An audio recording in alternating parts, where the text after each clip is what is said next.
Hello my dear students, welcome to the IMB education. आज की इस वीडियो में हम कर रहे हैं क्लास 11th केमिस्ट्री में chapter number 5 states of matter के नीट प्रीवियस ईयर्स क्वेश्चन, जो कि हम करने वाले हैं नीट 1988 जो AIPMT था वहां से लेकर नीट 2022 तक, यानी लास्ट 35 ईयर्स के क्वेश्चन जो इस चैप्टर के हम करने वाले हैं। इस चैप्टर में लगभग 52 क्वेश्चन है, जो कि हम सभी क्वेश्चन इसी वीडियो के अंदर करेंगे। ये सीरीज़ हम कंप्लीट करेंगे जहाँ पे क्लास 11th और क्लास 12th की केमिस्ट्री के सभी PYQ जो वो चैप्टर वाइज करवाए जाएंगे। इससे पहले वाले 4 चैप्टर कंप्लीट हो चुके हैं। अगर आपने वो नहीं देखे तो आपको आई बटन में प्लेलिस्ट का लिंक मिल जाएगा, या फिर आप चैनल पर वीडियो सेक्शन चेक कर सकते हो। क्लियर है? तो यहाँ पे हम स्टार्ट करने वाले हैं, और जो नीट 2021 और 2022 के क्वेश्चन है वो वीडियो के बिल्कुल लास्ट में हम डिस्कस करेंगे। तो चलिए स्टार्ट करते हैं। क्वेश्चन नंबर फर्स्ट है इंटरमोलिकुलर फोर्स हमारा टॉपिक है, और यहाँ से क्वेश्चन पूछा गया नीट 2013 में। क्वेश्चन है dipole induced dipole interaction are present in which of the following pair, यानी डाइपोल इंड्यूस्ड डाइपोल इंटरेक्शन जो है वो किसके अंदर मिलेगी। अब देखिए यहाँ पर ज़्यादातर हम 3 फोर्सेस के बारे में बात करते हैं। एक लंडन फोर्सेस होता है जिसको वंडर वॉल फोर्स भी बोल सकते हैं, ये जहाँ पे दोनों ही नॉन पोलर मॉलिक्यूल्स होते हैं वहाँ पे ये होती है। एक होती है डाइपोल डाइपोल फोर्स, अगर दोनों ही मॉलिक्यूल पोलर होते हैं वहाँ पे चलती है डाइपोल डाइपोल फोर्स। और एक होती है डाइपोल इंड्यूस्ड डाइपोल फोर्स, जहाँ पे इसके बारे में बात की जा रही है। एक हाइड्रोजन बॉन्डिंग भी होती है। अब डाइपोल इंड्यूस्ड डाइपोल कहाँ पे होती है, जहाँ पर एक जो होता है एक मॉलिक्यूल पोलर होता है और एक क्या होता है नॉन पोलर होता है। तो यहाँ पर जो पोलर मॉलिक्यूल होता है वो क्या करता है, वहाँ पे इंड्यूस करता है डाइपोल, किसके अंदर, जो नॉन पोलर है उसके अंदर। तो डाइपोल का मतलब आप समझते हो कि वहाँ पर क्या होगा, डाइपोल मूवमेंट जो है वो अगर जीरो है तो वहाँ पर वो है नॉन पोलर है, अगर वो जीरो नहीं है तो मतलब नॉन जीरो है अगर यहाँ पे डाइपोल मूवमेंट, तो इसका मतलब क्या है कि वो जो चीज़ है वो पोलर है मॉलिक्यूल। तो अब यहाँ पर इस टाइप से देख लेते हैं। अब देखिए HCl आपका क्या है, पोलर मॉलिक्यूल है। जबकि हम बात करें हीलियम की, तो ये आपको ही पता है नोबल गैस है, एक नॉन पोलर है। तो ये दोनों क्या करेंगे, ये जो है वो डाइपोल इंड्यूस करेगा किसके ऊपर, हीलियम के ऊपर। तो ये हमारा एक एग्जाम्पल हो जाएगा डाइपोल इंड्यूस्ड डाइपोल इंटरेक्शन के बारे में। वहीं पर अगर हम बात करें CCl4 के बारे में, तो यहाँ पे दोनों के दोनों नॉन पोलर है, तो यहाँ पे वंडर वॉल फोर्स लग सकती है। अगर हम बात करें SiF4 या फिर हीलियम के बारे में, तो यहाँ पर दोनों के दोनों नॉन पोलर है। SiF4 भी जो वो भी नॉन पोलर है, हीलियम तो नॉन पोलर है। अगर हम H2 और एल्कोहल की बात करें कि दोनों के दोनों पोलर है, तो यहाँ पे डाइपोल डाइपोल फोर्स लगेगी।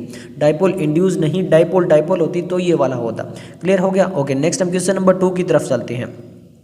क्वेश्चन नंबर 2 में पूछा गया विच one of the following is the correct order of interaction. हमें करेक्ट ऑर्डर ऑफ इंटरेक्शन यहाँ पे बताना है।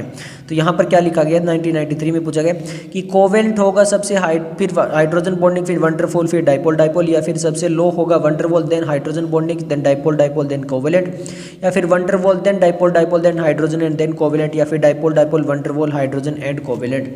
तो हमें बताना है कि सबसे स्ट्रॉन्ग कौन सी है और सबसे लो कौन सी है। तो सिंपल देखिए, सबसे लो जो होती है वो वंडरवॉल होती है। वंडरवॉल सभी में लगती है, जिसके पास भी मास प्रेजेंट होता है उसमें वंडरवॉल लग जाती है। उसके बाद में आता है हाइड्रोजन बॉन्डिंग। डाइपोल डाइपोल आपको पता है जहाँ पे मोलर मॉलिक्यूल होंगे वहाँ पे लगेगी, और कोवेलेंट आपको पता है कि किसी इलेक्ट्रॉन शेयरिंग से होता है। तो ये इस टाइप से चलता है, तो आंसर आ जाएगा ऑप्शन बी। ओके, नेक्स्ट हम क्वेश्चन नंबर 3 देख लेते हैं। क्वेश्चन नंबर 3 जो हमारा टॉपिक होता है वो स्टार्ट होता है द गैसियस स्टेट से। अब हमसे क्या पूछा गया, विच of the following statement is wrong for gases. तो हमसे रॉन्ग स्टेटमेंट पूछी गई है, जो गैसेस के लिए एक रॉन्ग स्टेटमेंट हो सकती है। The confined gas exert uniform pressure on the walls of its container in all the direction. Wrong पूछी है, तो एक कन्फाइंड गैस होगी वो सभी डायरेक्शन में, बिल्कुल सही बात की गई है। Volume of the gas is equal to the volume of container confined gas. जी हाँ, जितना वॉल्यूम कंटेनर का होगा उतना ही वॉल्यूम गैस की भी होगी। Gases do not have a defined shape and volume, बिल्कुल करेक्ट लिखा गया है। मास of a gas can not be determined by the waiting of a container, ये गलत है। देखिए, मान लीजिए हमें मास निकालना है, किसका, गैस का मास निकालना है। अब हम वहाँ पे कैसे निकाल सकते हैं, आप समझिए। वहाँ पर हम निकाल सकते हैं कि मान लीजिए मास फील्ड है किसी कंटेनर में, तो पहले उसको हम वेट कर लेंगे, फिर सारी गैस को एग्जर्ट कर देंगे, और फिर जो एम्प्टी वेसल्स होगा उसमें से उसको माइनस कर देंगे। फॉर एग्जांपल आपका LPG सिलेंडर आता है, लिक्विफाइड पेट्रोलियम गैस, उसके अंदर क्या होती है, गैस होती है। जब सिलेंडर भरा होता है, फिल होता है, आपको पता है उसमें वेट काफ़ी ज़्यादा होता है, और फिर आपको उसमें वेट कर भी सकते हो, और फिर जब वो बिल्कुल खाली हो जाता है मंथ के लास्ट में, तो आप उसको वेट करोगे, कम हो जाता है। तो ये कह रहा है कि मास of a gas can not be determine, तो ऐसा नहीं है, ये गलत लिखा है, तो आंसर आ जाएगा ऑप्शन डी। नेक्स्ट हमारा जो टॉपिक है वो है दी गेस लॉज। अब यहाँ पे फॉर्मूला बेस्ड क्वेश्चन बहुत सारे आएंगे हमारे सामने। तो हमारे सामने पहला है गेस लॉ। अब ये क्वेश्चन पूछा गया क्वेश्चन नंबर 4 में, देखिए ए 25 degree Celsius and 730 mm pressure 380 milliliter of dry oxygen was collected. If the temperature is constant, what volume will be the oxygen occupied at 780 pressure? अब सिंपल देखिए, यहाँ पर जो है इन्होंने कहा है कि हमारे पास में ऑक्सीजन गैस है, उसको हम कलेक्ट करते हैं जब इतना टेम्परेचर और इतना प्रेशर रहता है तो इतनी वॉल्यूम आ जाती है। अब पूछा अगर टेम्परेचर सेम रहता है और प्रेशर को हम थोड़ा सा बढ़ा देते हैं तो कितनी वॉल्यूम ऑक्सीजन आ पाएगी।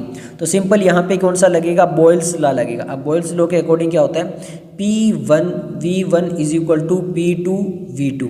हमसे पूछा क्या है, V2 पूछा है, तो V2 क्या हो जाएगा, P1 V1 अपॉन में P2, ये हो जाएगा हमारा V2। अब P1 हमारे दिया, P1 पहले कितना है 730 है, और हमारे पास में प्रेशर हमारे पास में दिया हुआ है 730 है, वॉल्यूम हमारे पास में दी है कितनी 380 है, क्लियर है। P2 कितना हो गया है 760 है। अब यहाँ पर इसको करके कैलकुलेशन निकाल लीजिए। तो जब आप इस कैलकुलेशन को निकालोगे तो ये लगभग आएगा कितना 365। तो यहाँ पर देख लेते हैं हमारे पास में 569 365 265 61, तो आंसर आ जाएगा ऑप्शन बी। नेक्स्ट हम क्वेश्चन नंबर 5 देख लेते हैं। क्वेश्चन नंबर 5 में बोला गया है प्रेशर रिमेन द सेम, यानी प्रेशर को बिल्कुल यहाँ पे सेम रखा गया। The volume of a given mass of an ideal gas increase for every degree centigrade rise in temperature by definite fraction of its volume 8। यहाँ पे बोला गया कि प्रेशर सेम है, वॉल्यूम जो है of a given mass of ideal gas दी गई है increase for every degree centigrade. जैसे जैसे हम डिग्री मतलब हर एक डिग्री सेंटीग्रेड को हम राइज करें टेम्परेचर के अंदर, तो वहाँ पर उसमें वॉल्यूम में भी चेंज हो रहा है, इंक्रीज हो रही है by definite fraction of its volume 8। कहाँ तक होगा ये सब कुछ, तो ऑप्शन दिए गए 0 degree Celsius critical temperature, absolute 0 या फिर इट्स बॉयल टेम्परेचर तक। तो देखिए यहाँ पर बात करें ये चार्ल्स लॉ की। अब चार्ल्स लॉ के अकॉर्डिंग क्या बोला गया है कि जो वॉल्यूम होती है किसी भी of a given mass of a given gas increase होती है और डिक्रीज होती है by 173 degree of its volume से। और ये कहाँ होती है, ये होती है 0 डिग्री सेल्सियस पे। कहाँ होती है, 0 डिग्री सेल्सियस पे। जब भी हम कोई भी कांस्टेंट प्रेशर के ऊपर इस टाइप का करेंगे तो वो 0 डिग्री सेल्सियस होती है। तो ये आंसर आएगा 0 डिग्री। चार्ल्स लॉ की ये डेफिनेशन ही पूछी गई है, क्लियर है, ओके। नेक्स्ट अब हमारे आइडियल गैस इक्वेशन स्टार्ट होती है। आइडियल गैस तो आपको पता होगा PV is equal to NRT वाली जो आइडियल गैस ज़्यादातर आप लिखते हो फार्मूला वाली। अब यहाँ पर देखिए क्या बोला गया, a mixture of nitrogen and argon gas in a cylinder contain 7 gram and 8 gram of argon. If the total pressure of the mixed gas in cylinder the partial pressure of nitrogen use atomic mass. ये nitrogen का argon का दिया गया है। अब partial pressure अगर हमें निकालना होता है तो पार्शियल प्रेशर हमें किसी चीज़ का निकालना है, किसी भी गैस का ऑफ गैस, तो हम क्या करते हैं, सिंपल हम करते हैं क्या, मोल फ्रैक्शन पहले उसका निकाल लेते हैं, क्या मोल फ्रैक्शन निकालते हैं और मल्टीप्लाई बाय टोटल प्रेशर कर देते हैं।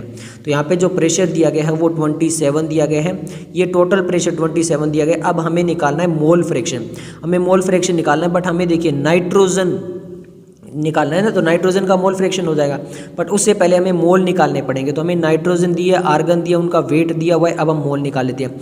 मोल कैसे निकालते हैं, मास जो गिवन मास है अपॉन में मोलिकुलर मास। तो सबसे पहले हम किसका निकाल लेते हैं, नाइट्रोजन का निकाल लेते हैं। नाइट्रोजन में कितना दिया हुआ है 7, तो 7 अपॉन में यहाँ पे हमारे पास में मोलिकुलर मास दिया हुआ है कितना, सिंपल N का दिया हुआ है 14, बट यहाँ पे नाइट्रोजन गैस है N2 में, तो कितना हो जाएगा 28 हो जाएगा। तो इसको निकाल लोगे तो ये 1/4 आएगा, यानी 0.25 मोल निकल कर आएगा, क्लियर है, ओके। देन हम जो है वो निकाल लेते हैं किसके बारे में, मोल निकाल लेते हैं किसका, आर्गन का। अब आर्गन में ये दिया हुआ है, यहाँ पे अपन को क्या करेंगे 40 कर देंगे, 8/40, तो ये 1/2 हो जाएगा, 2 हमारे पास में कितना आ जाएगा 10 आ जाएगा, क्लियर है। तो यहाँ पर इसको हम निकाल लेते हैं, ये पास हमारे पास में कितना आ जाएगा 0.2 मोल आ जाएगा, कितना आ जाएगा 0.2 मोल हमारे पास में ये निकल कर आ जाएगा, क्लियर है। अब हमें मोल फ्रैक्शन निकालना है। मोल फ्रैक्शन किसका निकालना है, नाइट्रोजन का निकालना है। तो नाइट्रोजन का मोल था 0.25 और हमारे पास में टोटल मोल कर लेंगे तो 0.25 प्लस 0.20, इसको निकालेंगे तो ये लगभग निकल कर आएगा 0.55। मोल फ्रैक्शन आ गया हमारा नाइट्रोजन का, किसका आ गया, नाइट्रोजन का, क्लियर है। अगर आर्गन निकालना होता तो 0.20 करते और दोनों को ऐड कर देते, बट मोल फ्रैक्शन आ गया हमारे पास में। अब यहाँ पर क्या करेंगे, मोल फ्रैक्शन आया 0.55 और टोटल हमारे पास में दिया हुआ है 27। इसको कर लोगे तो पार्शियल प्रेशर नाइट्रोजन का निकल कर आ जाएगा। इसको जब मल्टीप्लाई करोगे ये लगभग निकल कर आएगा हमारे पास में कितना, ये 14.8 समथिंग आएगा, जिसको हम 15 बार भी बोल सकते हैं। तो 9, 12, 15, 18 तो आ जाएगा 15 बार। क्लियर है। फॉर्मूला वगैरह पे ध्यान देना, कैलकुलेशन आप अच्छे से कर भी सकते हो, मैं मेनली यहाँ पे फॉर्मूला वगैरह बताऊंगा। क्लियर है। The volume occupied by 1.8 gram of water vapour eight 371 bar pressure will be. Volume निकालनी है, हमें क्या निकालनी है, यहाँ पे वॉल्यूम निकालनी है। अब देखिए सबसे पहले यहाँ पर अगर हमें वॉल्यूम निकालनी है तो सिंपल हम क्या निकालेंगे, P V is equal to N R T निकालेंगे। क्लियर है। अब यहाँ पे क्या दिया हुआ है 1.8 ग्राम, किसका दिया हुआ है, वाटर वेपर का। वाटर वेपर दिया हुआ है तो यहाँ पे मोल निकालना है। तो सबसे पहले 1.8 अपन में वाटर H2O होता है, ऑक्सीजन का 16 और 8 यहाँ पे 18 हो जाएगा। क्लियर है। तो ये हमारा आ जाएगा 1/10 यानी 0.1 हमारा मोल निकल कर आ गया। मोल निकाल लिया। आर हमें दे रखा है। टेम्परेचर हमें दे दिया है 374। टेम्परेचर को केल्विन में कर लेंगे, 374 प्लस 273 करेंगे तो हमें केल्विन में निकल कर आ जाएगा। क्लियर है। तो यहाँ पे एन दे दिया है जो हमारा 0.1 आया है, आर हमें दे दिया है, टी दे दिया है। अब उसके बाद में क्या करना है, वॉल्यूम निकालनी है, प्रेशर दे दिया है। तो यहाँ पर क्या होगा, P V is equal to N R T. V निकालना है एन आर टी अपॉन में पी। पी हमारा 1 है तो इसको 1 रखते हैं। अब सिंपल क्या करेंगे, मोल हमने निकाला है 0.1, ये हमारे पास में दिया हुआ है, और टेम्परेचर को केल्विन में करेंगे 647। इसको जब मल्टीप्लाई कर लोगे तो ये 5.37 जो है वो लीटर आ जाएगा। तो 96.6558738 तो ये हमारा आंसर आ जाएगा। क्लियर है। मैंने फॉर्मूला आपको बता दिया है, कैलकुलेशन आप कर लेना। क्लियर है। ओके, नेक्स्ट हमारा क्वेश्चन नंबर 8 है, काफ़ी इंटरेस्टिंग है। क्वेश्चन नंबर 8 में बोला गया equal mole of hydrogen and oxygen. क्या है कि मोल जो है वो दोनों के इक्वल है।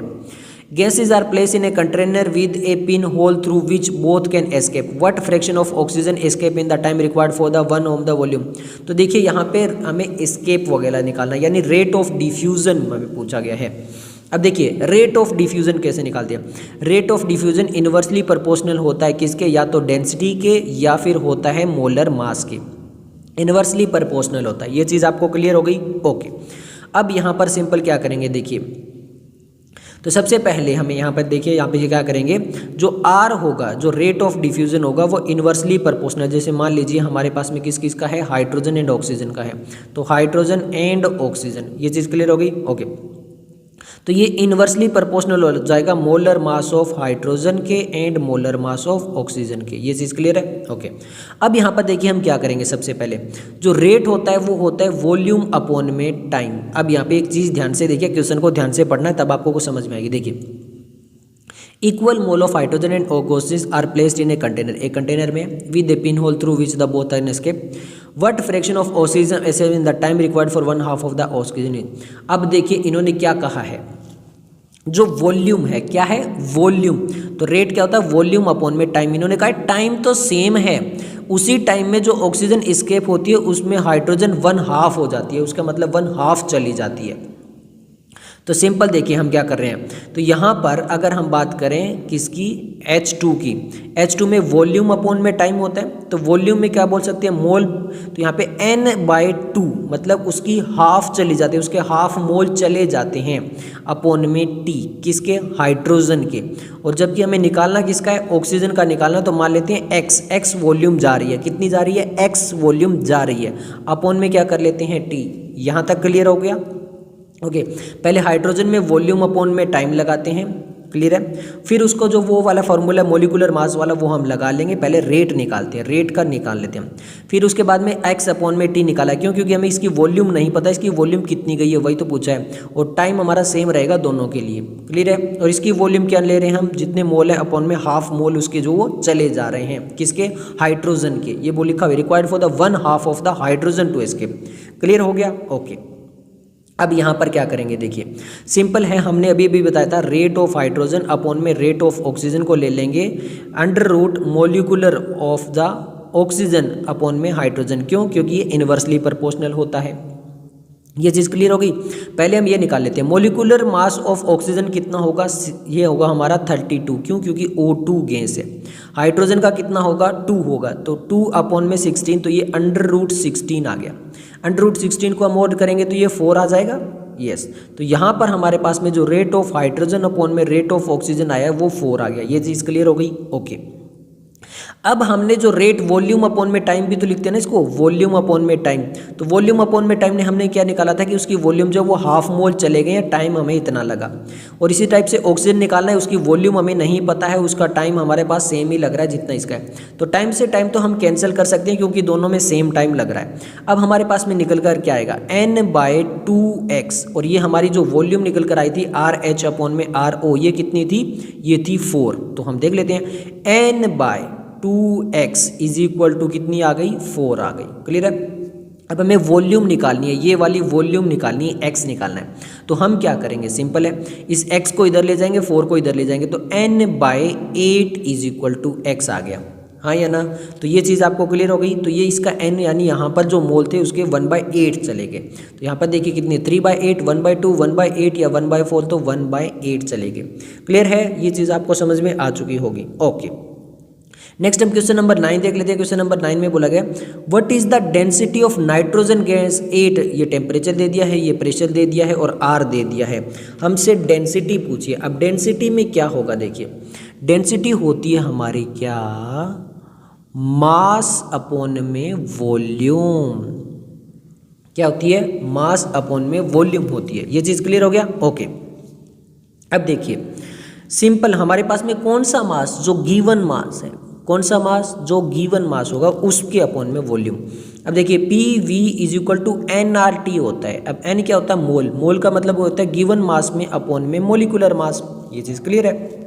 ओके, तो अब देखिए यहाँ पर हम इसको ऐसे लिख सकते हैं, P फिर उसके बाद में V इधर ले जाते हैं। देखिए P is equal to M molar mass into V।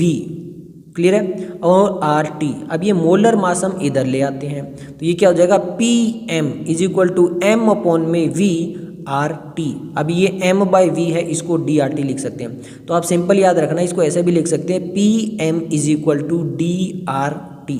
ये डेंसिटी हो गई। क्लियर है, ये M कौन सा हो गया, जो मोलिकुलर मास है वो हो गया। अब इस फॉर्मूले को आप सिंपल ऐसे भी लिख सकते हो, आपको याद रखना है क्योंकि ये इस टाइप से फॉर्मूला पूछा भी गया है। आगे क्वेश्चन आएगा तो मैं बार बार नहीं बताऊंगा। D is equal to PM upon में RT लिख लो और इसमें इक्वेशन जो है वो यहाँ पे पुट कर देते हैं। डेंसिटी पूछिए, हाँ जी, हमें पास में जो प्रेशर है वो दिया गया है, तो D is equal to PM upon में RT। हमारे पास में P दिया गया है 5। अब हमें मोलिकुलर मास निकालना है नाइट्रोजन का, कितना आ जाएगा 28। कितना आ जाएगा 28। R हमारे पास में दे दिया गया है 0.082 लीटर पर एटमॉस्फेयर पर केल्विन पर मोल।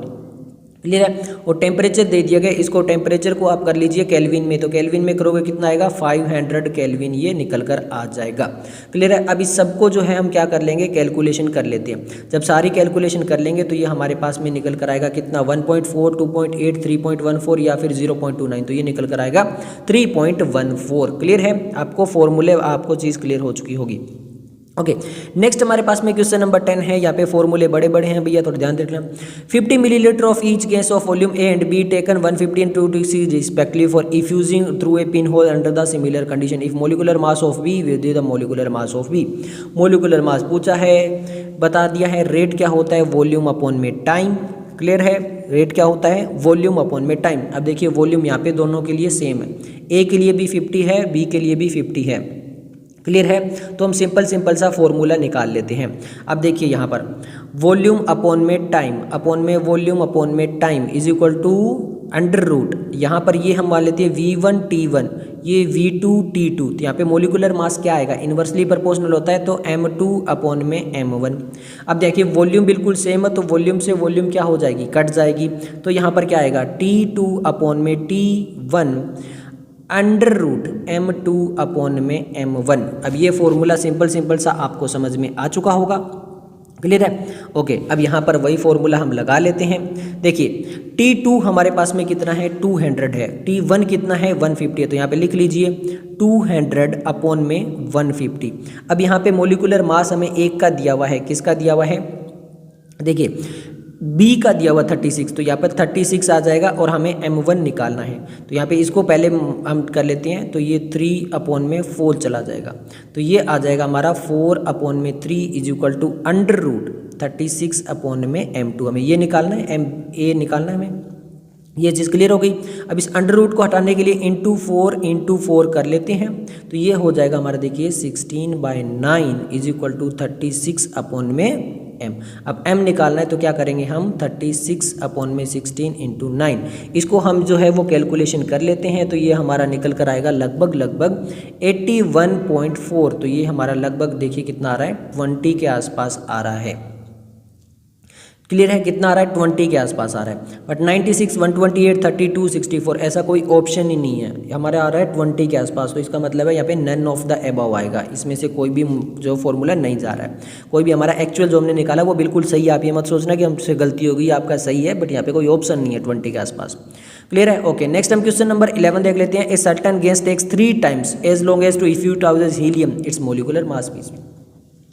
वापिस वही है, देखिए यहाँ पर क्या बोला गया, 3 times, टाइम ज़्यादा ले रहा है। सिंपल है, पहले रेट अपॉन में वॉल्यूम अपॉन में टाइम, एक टाइम इतना ले रहा है, तो एक R2 जो है वो V अपॉन में 3T ले रहा है, बस इतना ही है। वॉल्यूम क्या रही है, सेम रह रही है, और मोलिकुलर मास हमें निकालना है। तो सिंपल हम क्या करेंगे, जो अभी निकाला है उसी में डायरेक्ट फॉर्मूला जो है वो डाल देंगे। तो यहाँ पर देखिए क्या होगा, T2 अपॉन में T1 लगा लेंगे, वापस जो अभी तो करके आए हम वही फार्मूला लगा लेते हैं, फिर हमें पता चल जाएगा। हमारे पास में गैस कौन सी दी है, बस वो याद रखिए, हीलियम दी है। कौन सी दी है, length of the helium दी है, तो एक हीलियम का है, तो फिर दूसरे का निकाल लेंगे। देखिए अभी निकाला था T2 अपॉन में T1 is equal to √M2 upon में M1, अगर दोनों की वॉल्यूम सेम है।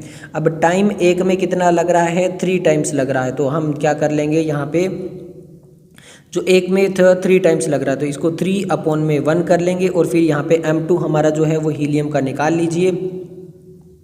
सॉरी, यहाँ पर हमारे पास T1 जो है वो 3 दिया हुआ है, तो ये 1/3 हो गया, इसका निकाल लीजिए। ये हमारे पास में हीलियम का कितना होता है, 4 होता है, और इसको कर लीजिए कितना हो गया, ये हमारे पास में M1। अब M1 हमें निकालना है, तो ये आ जाएगा 4/में M1 is equal to 1/3 into 3 कर लेते हैं, इसको यहाँ पे अंडर रूट हटा के हमने ये कर लिया, तो ये हमारा आ जाएगा 9 × 6, तो ये हमारा आ जाएगा 64 Cu। कितना आ जाएगा, 64 Cu नहीं आएगा, सॉरी 9 × 4 कितने होते हैं, 64 नहीं होते, 36 होते हैं, तो आ जाएगा 36 Au।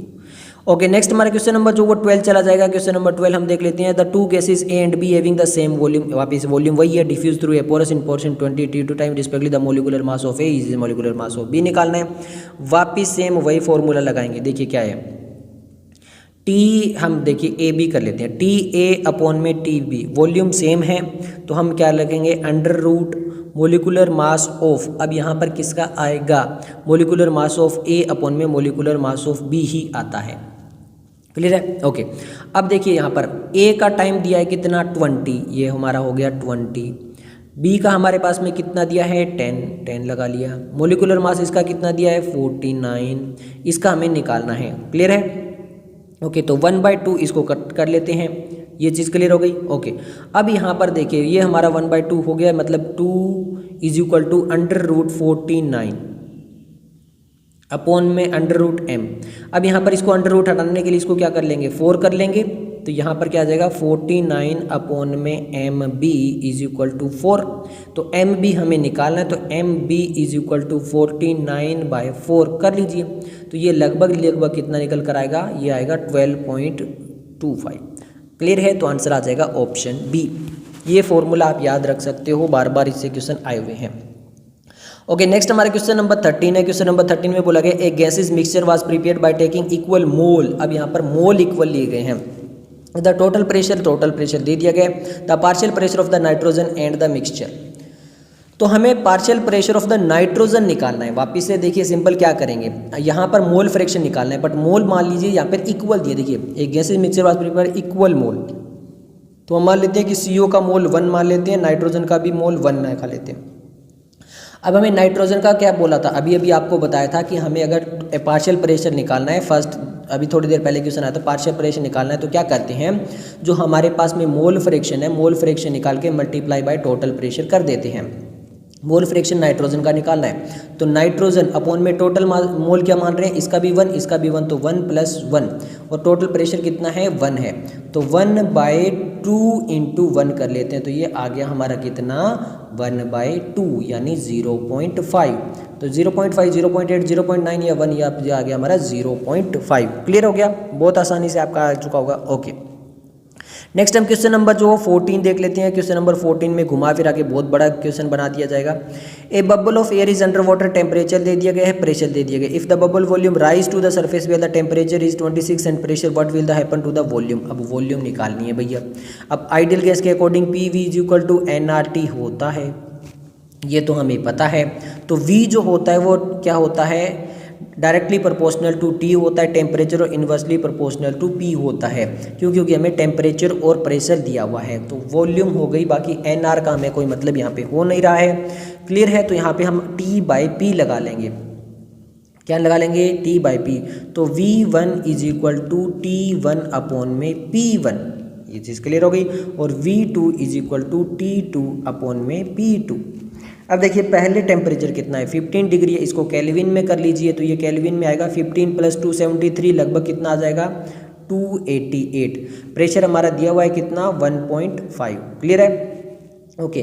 वापस से ये कर लीजिए, टेम्परेचर हमारा कितना दिया हुआ है, ये दिया हुआ है 25 डिग्री सेल्सियस, इसमें +273 करेंगे तो ये आएगा 298। प्रेशर 2 कितना है हमारे पास में 1, ये चीज़ क्लियर हो गई। ओके, अब देखिए वॉल्यूम 1 तो हमें पता है कि वॉल्यूम 1 कुछ फिक्स थी। अब हमें निकालनी क्या कि उसके अंदर कितना चेंज आ गया। चेंज आ गया का मतलब क्या है, V2/में V1 करना पड़ेगा, क्योंकि ये हमें जो है वो जो बदलाव आया है वो करना पड़ेगा।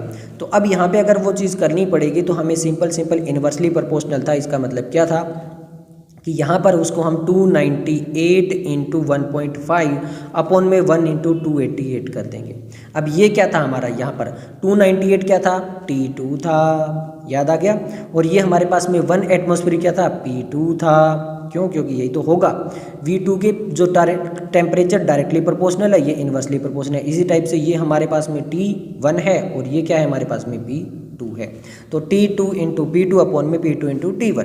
क्लियर है, जब इसको हम कैलकुलेशन करके निकालेंगे सारा कुछ, तो ये लगभग 1.55 आएगा। तो यानी वॉल्यूम जो है वो इंक्रीज हुई है। अगर 1 से कम आती तो हम डिक्रीज बोलते हैं ना, बट वॉल्यूम क्या हो गई, इंक्रीज हो गई। 1.55 क्या होती है, देखिए volume will become greater, volume will become, ये स्मॉलर तो हो नहीं सकती, बिकम ग्रेटर। 2.5 1.1 1.6, तो ये 1.55 हमारा आएगा, ये लगभग 1.6 के अकॉर्डिंग जाएगा। तो आंसर आ जाएगा ऑप्शन ए। नेक्स्ट जो हम देखने वाले हैं वो क्वेश्चन नंबर 15 देखने वाले हैं। The pressure exerted by 6 gram of methane gas in temperature दे दिया गया, वॉल्यूम वेसल एट टेम्परेचर दे दिया गया, एटॉमिक मास हमें दे दिया गया है, प्रेशर निकालना है। तो सिंपल है, क्या कर लेंगे, PV = nRT, nRT निकालना है। वॉल्यूम हमें दे दी गई है, n क्या होता है, मास अपॉन में मोलिकुलर मास, ये मास हमें दे दिया गया है। तो सिंपल क्या करेंगे, देखिए P = अब देखिए भैया कार्बन और हाइड्रोजन में जो है वो मास निकाल लेना। मीथेन क्या होता है, CH4 होता है। तो यहाँ पर क्या हो गया 12 + 4 16 हो गया, तो 6 अपॉन में 16, ये तो मोल निकाल गए, हाँ या ना। अब R हमें दे दिया गया, ये इतना 8.13 है। T हमें इसको 129 को केल्विन में कर लेंगे, केल्विन में करेंगे तो ये हमारे पास में लगभग 402 आएगा। क्लियर है, और ये हो चुका हमारे। फिर उसके बाद में अपॉन में वॉल्यूम कर लेते हैं। वॉल्यूम हमारे पास में कितनी है, 0.03 है। अभी सबको कैलकुलेशन कर लीजिए, ये कैलकुलेशन जब करोगे तो ये लगभग आएगा 41648 पास्कल। बस वॉल्यूम पे हमें क्या निकालना है, PV = nRT वाला फॉर्मूला निकालना है और फिर सब कुछ ये कर लेना है। नेक्स्ट हमारा क्वेश्चन नंबर 16 है, which of the following mixture of gases does not obey Dalton law of partial pressure. अब Dalton law of partial pressure किस पे एप्लीकेबल होता है, केवल उन्हीं पे एप्लीकेबल होता है जो नॉन रिएक्टिंग होती है, यानी जो रिएक्ट नहीं करती है। अब इसने पूछा does not obey Dalton law, तो डाल्टन लॉ किस पे नहीं होगा, तो वो जो रिएक्शन कर जाएगी उन पे डाल्टन लॉ कभी अप्लाई नहीं होगा। तो यहाँ पे आपका क्लोरीन और SO2 होता है, वो सनलाइट में क्या करते हैं, रिएक्ट कर लेते हैं, तो इन पे जो है वो एप्लीकेबल नहीं होता। बाकी ये सारी नॉन रिएक्टिंग है, ये आपस में रिएक्शन नहीं करती है। तो यहाँ पर आंसर आ जाएगा ऑप्शन ए। नेक्स्ट हमारा क्वेश्चन नंबर 17 है, at what temperature the rate of effusion of nitrogen would be ये and the rate of SO2 at 50 degree Celsius. अब देखिए एक फॉर्मूला और होता है, यहाँ पे टेम्परेचर आ गया, टेम्परेचर आ गया तो क्या करेंगे भैया, टेम्परेचर आ गया तो रेट होता है किसके, इन्वर्सली प्रोपोर्शनल टू मास, यानी यहाँ पे आ जाएगा m2 अपॉन में m1 मल्टीप्लाई बाय, अगर टेम्परेचर आ जाए तो इंटू T2 अपॉन में T1 कर देंगे हम, ये अंडर रूट ही रहेगा। अब टेम्परेचर वगैरह सब कुछ यहाँ पे फॉर्मूला लगा लीजिए। ये जो रेट दिया हुआ है ये हमें दिया हुआ है 1.625, ठीक है। तो ये 1.625 करेंगे, मोलिकुलर मास ऑफ नाइट्रोजन लिखेंगे, कितना होता है 28 होता है, इन्वर्सली प्रोपोर्शनल है तो इसलिए। और ये हमारे पास में SO2 का कितना होता है 64 होता है। एक का टेम्परेचर इस वाले SO4 वाले का जो टेम्परेचर है वो हमें दिया हुआ है 323 और नाइट्रोजन का है वो हमें निकालना है, तो ये हो जाएगा T1। तो इसको अंडर रूट कर लेंगे और फिर ये 1.64, इस सबको मल्टीप्लीकेशन जब करके निकालेंगे तो ये हमारे पास में आएगा 373.15 अप्रोक्सीमेटली। अब ये किस में आया, केल्विन में है, तो इसमें से क्या कर देंगे 273 माइनस कर देंगे तो ये कितना आ जाएगा 100 डिग्री सेल्सियस। डिग्री सेल्सियस में पूछा तो 100 डिग्री सेल्सियस आ जाएगा। क्लियर है, ओके। नेक्स्ट हम क्वेश्चन नंबर 18 में देख लेते हैं। 50 millilitre of hydrogen diffuse through a small hole of a vessel in 20 minutes, the time taken by the 40 minute of the take. अब हमें यहाँ पे टाइम टेकन निकालना है भैया, सिंपल है, कितनी बार तो निकाल के आ चुके हैं। देखिए मिलीलीटर ऑफ द हाइड्रोजन, अब यहाँ पे देखिए वॉल्यूम जो है ना वो क्या हो चुकी है आपकी, चेंज हो चुकी है। टाइम भी हमें क्या निकालना है, चेंज निकालना है। तो सिंपल सिंपल सा कर लीजिए, क्या निकालना है देखिए रेट ऑफ हाइड्रोजन आएगा। क्लियर है, रेट में क्या होता है वॉल्यूम अपॉन में टाइम होता है, वॉल्यूम अपॉन में टाइम वाला फॉर्मूला लगा लीजिए यहाँ पे। अब वॉल्यूम एक की दी है, एक का टाइम दिया है, दूसरे की हमें वॉल्यूम दी है और हमें क्या पूछा है, टाइम पूछा है। तो सिंपल है, निकाल लोगे या नहीं निकाल लोगे, नहीं निकाल पाओगे तो देखिए R1 अपॉन में R2, अब V1 अपॉन में T1 is equal to V2 upon में T2, ये फॉर्मूला लगाना है। V1 हमारे पास में 50 दिया हुआ है, क्लियर है। T हमें कितना दिया, अपॉन में 20 दिया हुआ है। V2 हमें कितना दिया हुआ है, 40 दिया हुआ है, क्लियर है। और हमें यहाँ पे ये निकालना है कि ये जो T2 है वो कितना होगा। अब तो निकाल लोगे, अब तो बहुत आसानी से आ जाना चाहिए आपका, क्लियर है। तो अब यहाँ पर देखिए, यहाँ पर जब इसको सारे को कैलकुलेशन करके आप निकालोगे तो यहाँ पर देखिए दिया हुआ है गैसेस, यहाँ पर तो गैसेस में दिया हुआ है ऑक्सीजन और यहाँ पे हाइड्रोजन, उसका मोलिकुलर मास लगा लेना। जब ये सब कुछ कर लोगे तो ये आ जाएगा आपका 50 अपॉन में 20 अपॉन में 40 अपॉन में T is equal to under root. अब यहाँ पे मास लगाना पड़ेगा, मास लगाओगे एक का 32 अपॉन में 2, इसको करोगे तो ये वापस 16, ये 4 आ जाएगा। और इस सबरी की जब कैलकुलेशन करोगे वॉल्यूम T1 वर लेगी तो ये आपका आएगा T2 अपॉन में 16 इज इक्वल टू 4 अपॉन में 1। ये चीज़ क्लियर है। अब T2 निकाल लो, T2 निकालोगे तो 16 इंटू 4 आ जाएगा, 16 इंटू 4 कितना होता है 64, तो मिनट्स आपकी निकल कर आ जाएगी 64 मिनट्स। वही फॉर्मूला बार बार लग रहा है, क्लियर है। ओके, नेक्स्ट हमारा क्वेश्चन नंबर 19 है। क्वेश्चन नंबर 19 काफ़ी इंटरेस्टिंग सा क्वेश्चन है, बहुत आसान सा क्वेश्चन है। Under what condition will a pure sample of an ideal gas not only exhibit A pressure of 1 atmosphere but also a concentration of 1 मोल पर लीटर। यहाँ पर बोला गया 1 मोल पर लीटर। देखिए PV is equal to nRT होता है। अब मोल पर लीटर का मतलब हो गया यहाँ पर वॉल्यूम है, तो PV is equal to N/VRT। अब ये होता है हमारा C मतलब कंसंट्रेशन, जिसको मोल पर लीटर लिखते हैं, क्लियर है। तो यहाँ पर इन्होंने क्या कह दिया, P is equal to CRT है। इन्होंने बोला है कि प्रेशर 1 लग रहा है, ये C लग रहा है, R इन्होंने दे दिया, तो हमसे पूछा टेम्परेचर।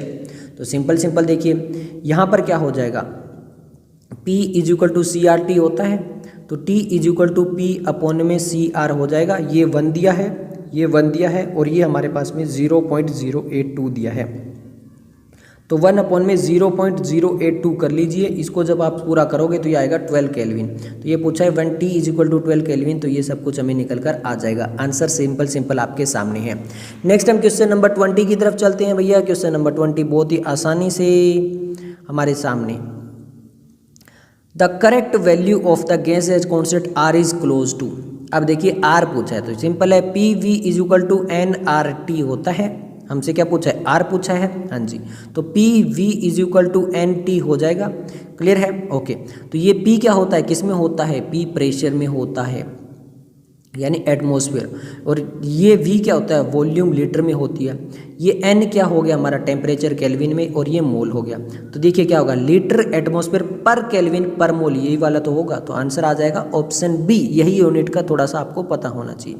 नेक्स्ट हमारा क्वेश्चन नंबर 21 है। क्वेश्चन नंबर 21 में बोला गया select the one correct statement in the gas equation P = nRT। N बोला है number of molecule, number of moles होते हैं। V denote the volume of 1 mole of a gas, यहाँ पे 1 मोल नहीं होता है, जो भी given volume. N is the mole of the gas having volume, ये बिल्कुल सही है, N is the mole of the gas, जितनी वॉल्यूम है उसका मोल निकालेंगे। P is the pressure of the gas when only 1 mole of a gas is present, जी नहीं, पी टोटल प्रेशर होता है, तो ये भी गलत हो गया, तो आंसर आ जाएगा ऑप्शन सी। नेक्स्ट हमारा क्वेश्चन नंबर 22 है। क्वेश्चन नंबर 22 में बोला गया at constant temperature in A given mass of an ideal gas the ratio of the pressure and volume always remain constant. ये बोला कि एक कांस्टेंट टेम्परेचर है। अब सिंपल इसको देखिए, अकॉर्डिंग टू बॉयल्स लॉ कर लीजिए। अब बॉयल्स लॉ के अकॉर्डिंग क्या होता है, कांस्टेंट टेम्परेचर पे पी जो होता है वो इनवर्सली प्रोपोर्शनल टू वी होता है, या फिर यूँ बोल सकते हो पी वी = क्या होता है, कांस्टेंट होता है। ये चीज़ क्लियर होगी। तो बोल रहा था ratio of pressure and volume always remain constant, the ratio of वो नहीं होता है, मल्टीप्लीकेशन में होता है। The volume remain constant, the pressure always remain constant, the product of pressure and volume always remain. तो according to Boyle's law P V constant होता है, यानी product of pressure and volume constant होते हैं, तो आंसर आ जाएगा option D. Next हमारा क्वेश्चन नंबर 23 है। क्वेश्चन नंबर 23 में बोला गया है PVMRT वॉल्यूम गिवन दिया टेम्परेचर है the volume then the ideal gas equation of density पूछा है। अभी डेंसिटी का फॉर्मूला करवा के आए हम पीछे। डेंसिटी देखिए, पहले क्या होता है PV = nRT, n क्या होता है m/m होता है, और m/v यहाँ पर ये क्या होता है, डेंसिटी होती है। ओके, तो P = d/mRT होता है। हाँ जी, तो d निकालना है हमें, तो d = क्या हो जाएगा, Pm/RT हो जाएगा। हाँ जी, तो ये Pm/RT वाला ये रहा। ओके, नेक्स्ट हमारे पास में जो है वो क्वेश्चन नंबर 24 है। करेक्ट गैस इक्वेशन बतानी है। करेक्ट गैस इक्वेशन में क्या होता है, PV/T = कांस्टेंट होता है या नहीं होता है। हाँ जी, तो P1 V1/T1 कांस्टेंट हो गया। हाँ जी, तो यहाँ पर देखिए P1 V1/T1 = P2 V2/T2, हाँ या ना, बिल्कुल सही है। अब इसी को अगर हमें केवल टेम्परेचर निकालना है तो क्या हो जाएगा, इस T को इधर लेके जाएंगे और ये P1 V1 इधर आ जाएगा। तो सिंपल देखिए यहाँ पर हमारे पास में ये वाली इक्वेशन आ जाएगी। आएगी या नहीं आएगी, बिल्कुल आएगी, तो आंसर आ जाएगा ऑप्शन बी। क्लियर है। तो अब हम चलते हैं नेक्स्ट टॉपिक की तरफ। ओके, तो टॉपिक है हमारा kinetic energy and molecular speed. Question number 25 AIPMT 2011 में क्वेश्चन पूछा गया था, by what factor does the average velocity of A gaseous molecule increase when the temperature in kelvin is double. यानी अगर टेम्परेचर डबल हो जाता है तो उस टाइम पे हमें बताना है कि उसकी एवरेज वेलोसिटी में किस फैक्टर से चेंज आएगा। अब एवरेज वेलोसिटी का फॉर्मूला क्या होता है, एवरेज वेलोसिटी का जो फॉर्मूला होता है वो होता है √8RT/πm, ये फॉर्मूला होता है। क्लियर है। ओके, अब हमें यहाँ पे टेम्परेचर की बात की है, तो यहाँ पर अगर हम और सब चीज़ को कांस्टेंट रखें तो हमारी जो एवरेज वेलोसिटी वो डायरेक्टली प्रोपोर्शनल टू √T हो जाएगी, यानी टेम्परेचर की हो जाएगी। बिल्कुल सही है।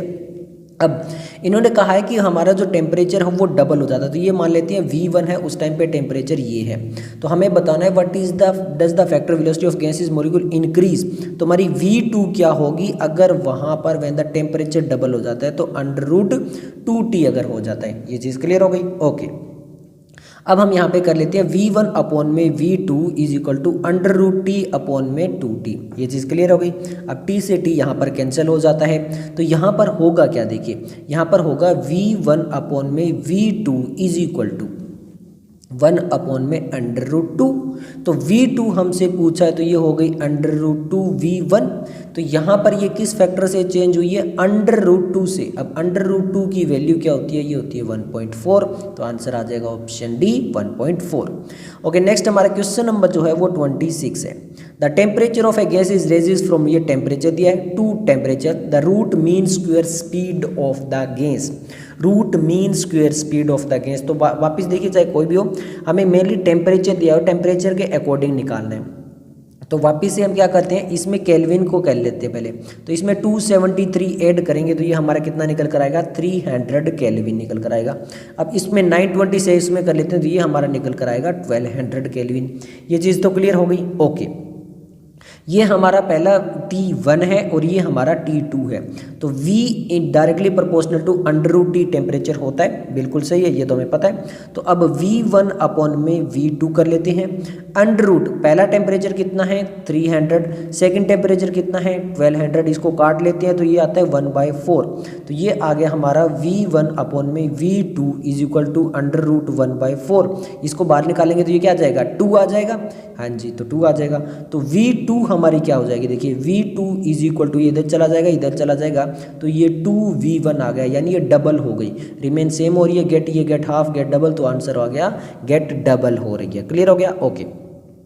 नेक्स्ट हमारा क्वेश्चन नंबर 27 है the ratio among the most probable velocity, mean velocity and root mean square velocity. यानी इनको तीनों का आपका फॉर्मूला आना चाहिए, बिल्कुल फार्मूला बेस्ड है। तो सबसे बात करती है मोस्ट प्रोबेबल वेलोसिटी का फॉर्मूला क्या होता है, अंडर रूट 2RT। क्या होता है, अंडर रूट 2RT अपॉन में m। क्लियर है। मीन वेलोसिटी का फॉर्मूला क्या होता है, मीन वेलोसिटी का फॉर्मूला होता है अंडर रूट 8RT अपॉन में पाई m। क्लियर है। और हमारी जो रूट मीन स्क्वायर वेलोसिटी का फॉर्मूला क्या होता है, अंडर रूट 3RTm। अब अंडर रूट 3RTm सब में जो है वो कॉमन है, तो ये तो कट जाएगा। अब हमारा फॉर्मूला क्या आ जाएगा, अंडर रूट 2, फिर अंडर रूट 8 अपॉन में पाई, और फिर अंडर रूट 3। तो under root 2, under root 8 upon में पाई और अंडर रूट 3, तो आंसर आ जाएगा ऑप्शन डी। नेक्स्ट हम क्वेश्चन नंबर 28 देख लेते हैं। क्वेश्चन नंबर 28 में क्या बोला गया, the root mean square velocity at STP for gases. ये अलग अलग गैसेस दी है, इनमें रूट मीन स्क्वायर वेलोसिटी निकालना है। अब देखिए रूट मीन स्क्वायर वेलोसिटी में क्या होता है, अभी अभी फॉर्मूला निकाल के आए थे हम। रूट मीन स्क्वायर वेलोसिटी का क्या लिखा था, अंडर रूट 3RT अपॉन में m। अब मान लेते हैं स्टैंडर्ड टेम्परेचर प्रेशर है, तो यहाँ पर ये सारी चीज़ें तो हमारी कॉमन हो गई। अब हमारी v जो वो इन्वर्सली प्रोपोर्शनल हो गई अंडर रूट m के। ये एक फॉर्मूला हमारा रूट मीन स्क्वायर वेलोसिटी से आ गया। अब यहाँ पर जो हमारा फॉर्मूला आया है उसमें क्या होगा, v जो है वो inversely proportional to under root m है। अब मोलिकुलर मास देख लेते हैं। हाइड्रोजन का कितना होता है 2 होता है, नाइट्रोजन का कितना होता है 28 होता है, ऑक्सीजन का कितना होता है, ऑक्सीजन का होता है 32। और यहाँ पर हमारे पास में HBr का कितना होता है, HBr का हमारे पास में होता है कितना, HBr का हो गया 81। तो यहाँ पर देखिए जिसका हाईएस्ट वैल्यू आ गई, अगर ये हाईएस्ट वैल्यू आ गई तो वेलोसिटी उसकी सबसे कम हो गई। तो हमें वेलोसिटी सबसे हाई बतानी है तो उसका जो मास है वो सबसे कम होना चाहिए। तो यहाँ पर यही चीज़ हमारे सामने निकल कर आएगी। अब इसके अकॉर्डिंग क्या होगा हमारा आंसर, इसके अकॉर्डिंग हो जाएगा, देखिए जिसका मास कम होगा उसकी वेलोसिटी सबसे ज़्यादा, फिर ये फिर ये फिर ये, तो हमारा आंसर यहाँ पे निकल कर आ जाएगा ऑप्शन बी। नेक्स्ट हमारा क्वेश्चन नंबर 29 है root mean square velocity of a gas molecule is proportional to. अब यहाँ पर root mean square velocity of a gas molecule, तो यहाँ पर अभी अभी निकाला था हमने, अंडर रूट m आया था, v inversely proportional to under root m आया था। अगर हमें उसको हटाना है तो क्या आ जाएगा, यहाँ पर हाफ m 1/2 आएगा। बट इसको भी अगर हम ऊपर लेके जाएंगे डायरेक्टली प्रोपोर्शनल, देखिए क्या बोला गया है, is proportional to, directly proportional करेंगे तो वो m की -½ वैल्यू आ जाएगी, और -½ वैल्यू वाला ऑप्शन यहाँ पे हमारे सामने ऑप्शन सी आ जाएगा। क्लियर है, ओके। नेक्स्ट हमारा जो टॉपिक है वो है kinetic molecular theory of gases. तो ये हमारा AIPMT 2009 में आया क्वेश्चन है। The energy absorb by the each molecule, ध्यान से याद रखना है, ईच मॉलिक्यूल यानी A2 दिया हुआ है, इसके अंदर 2 एटम है, ऑफ ए सब्सटेंस की ये जो टोटल एनर्जी एब्जॉर्ब की है वो उसने इतनी की है। बॉन्ड एनर्जी जो लगी है वो उसकी इतनी लगी है, यानी बॉन्ड फॉर्मेशन के लिए। तो काइनेटिक एनर्जी होता है पर एटम पूछा है। काइनेटिक एनर्जी क्या होगी, टोटल एनर्जी उसने ली, फिर उसने कुछ बॉन्ड बना लिया, अब जो फ्री एनर्जी बची है वो उसके पास क्या बच जाएगी, काइनेटिक एनर्जी में उसके काम आ जाएगी। तो टोटल एनर्जी इतनी है, इसमें से इतनी एनर्जी यूज़ कर ली तो इसमें से माइनस कर लेते हैं, तो ये आएगा हमारे पास में 0.4 × 10⁻⁹ जूल। अब आप यहाँ पे देखोगे 0.419। अब यहाँ पे पूछा क्या है, पर एटम पूछा है, बट ये मॉलिक्यूल है, तो इस मॉलिक्यूल में कितने एटम हो गए, 2। तो पर एटम के निकालने के लिए क्या कर देंगे, डिवाइड बाय 2। तो ये आ जाएगा हमारा कितना, 0.2 × 10⁻⁹। अब यहाँ पे 0.2 है, 2 है, 4 है और 2। अब यहाँ पे देखिए अगर हमें इसको हटाना है तो यहाँ पे इसको 10 कर लेंगे, यहाँ पे चला जाएगा, तो 2 × 10⁻⁻20 जूल वाला जो है वो आंसर आ जाएगा। तो आंसर आ जाएगा ऑप्शन डी। नेक्स्ट हमारा क्वेश्चन नंबर 31 है। क्वेश्चन नंबर 31 में पूछा गया है if A gas expand at constant temperature it indicate that. अब काफ़ी इंटरेस्टिंग क्वेश्चन है। इन्होंने पूछा है कि एक गैस है, अगर वो कांस्टेंट टेम्परेचर के ऊपर वहाँ पर एक्सपेंड कर रही है तो वो क्या इंडिकेट करता है। अब जो आपकी काइनेटिक एनर्जी होगी वो डायरेक्टली प्रोपोर्शनल होती है टेम्परेचर की। ये चीज़ क्लियर हो गया। सो अगर कांस्टेंट टेम्परेचर ही अगर कांस्टेंट है तो काइनेटिक एनर्जी क्या होगी उनकी, सेम रहनी चाहिए। तो kinetic energy of molecule remain the same, the number of molecule of gas increase, kinetic energy of molecule decrease, pressure of the gas increase. तो काइनेटिक एनर्जी सेम रहेगी क्योंकि वो टेम्परेचर के डायरेक्टली प्रोपोर्शनल, अगर temperature same है तो उसकी energy भी सेम रहेगी। तो आंसर आ जाएगा ऑप्शन ए। नेक्स्ट हमारा क्वेश्चन नंबर 32 है, average molecular kinetic energy of CO and N2 at the same temperature. वापस वही आ गया है, टेम्परेचर सेम है और एवरेज मोलिकुलर काइनेटिक एनर्जी पूछ रहे हैं तो वहाँ पर वो डायरेक्टली प्रोपोर्शनल होगी। ठीक है, टेम्परेचर अगर सेम रह रहा है तो उसमें कुछ भी नहीं कर सकते हम। क्लियर है। तो वहाँ पे वो इंडिपेंडेंट होती है मोलिकुलर मास के, आपको ये याद रखना है। अगर टेम्परेचर सेम है तो फिर वो इंडिपेंडेंट होगी किसके, मोलिकुलर मास के। ये मोलिकुलर मास इसमें कोई भी इफेक्ट नहीं डालेगा। तो काइनेटिक एनर्जी 1 जो है वो इक्वल हो जाएगी काइनेटिक एनर्जी 2 के। क्लियर हो गया। ओके, नेक्स्ट हम क्वेश्चन नंबर जो है वो देख लेते हैं 33। बहुत ही इजी क्वेश्चन है। The average kinetic energy of an ideal gas per molecule in SI unit 825 degree Celsius will be. अब काइनेटिक एनर्जी का फॉर्मूला आपको पता होना चाहिए, 3/2 RT। अब यहाँ पे हमें पूछा है पर मॉलिक्यूल, तो पर मॉलिक्यूल पूछा है तो यहाँ पे एवोगैड्रो नंबर आ जाएगा। अब सिंपल है, यहाँ पे आप जो है वो वैल्यू लगा दीजिए। R की वैल्यू क्या होगी, 8.314। देखिए ये 1996 का है। अब R की वैल्यू भी दी जाती है। टेम्परेचर हमारा 25 डिग्री सेल्सियस, उसको केल्विन में करेंगे तो 298 आ जाएगा। Na की वैल्यू आपको पता है 6.02 × 10⁻23। बस ये वैल्यू पुट करिए और आपका आंसर आ जाएगा। कैलकुलेशन आप कर लेना, मैं आपको आंसर बता देता हूँ। आप जब ये सारी कैलकुलेशन कर लोगे तो आपका आंसर आ जाएगा 6.17 × 10⁻20। अब ध्यान से करनी है कैलकुलेशन, क्योंकि देखिए यहाँ पे -20 और -21 है, तो मतलब आपको कैलकुलेशन बहुत अच्छे से करनी पड़ेगी। ओके, नेक्स्ट हमारा क्वेश्चन नंबर जो 34 देख लेते हैं।